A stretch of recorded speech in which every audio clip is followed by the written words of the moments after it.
Magandang araw sa lahat. Purihin si Jesus at si Maria. Ako si Savannah. Nag-aaral sa ikapitong baitang sa Annunciation. Na isa sa mga pinakamahalagang manunulat sa ating kasaysayan ay si Francisco Balagtas Baltazar.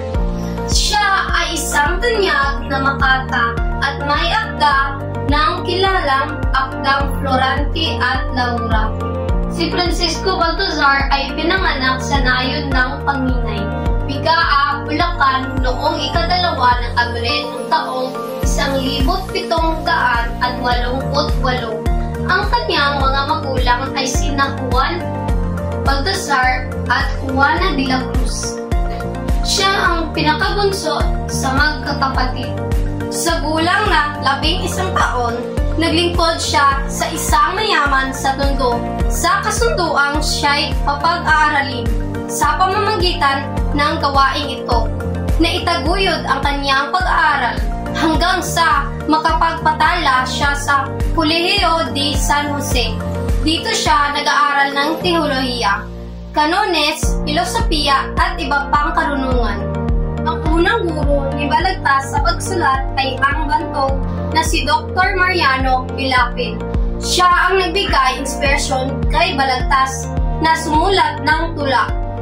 Ang sumunod na guro niya ay si Jose Cecil, ngunit siya ay nahirapan sa pagkuha ng atensyon ni Jose.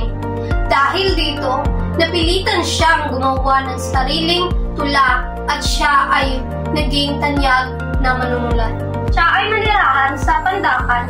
Nakilala niya si Maria Asuncion Rivera, nakilala sa tawag na Celia. Nagkaroon siya ng kompetisyon sa pag-ibig kay Celia, kay Mariano Capoli, na nagbigay ng dahilan upang siya ay mabilanggo.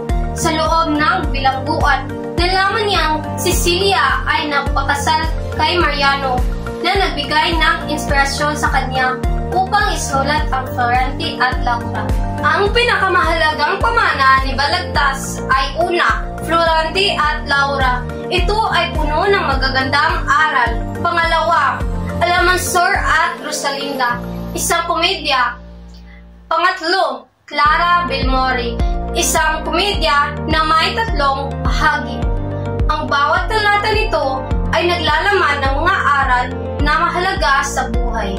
Kadang malaman ang mga manunulat sa Pilipinas, tulad ni Francisco Balagtas, dahil sila ang nag-ambag sa ating kulturang Pilipino.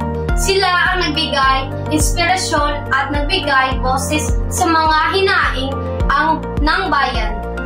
Ang kanilang mga akda ay nagbibigay liwanag at aral na patuloy nating magagamit sa ating mga buhay. Maraming salamat sa inyong pakikinig. Huwag kalimutang tuklasin ang mga akda ni Francisco Balagtas at pahalagahan ang ating kultura.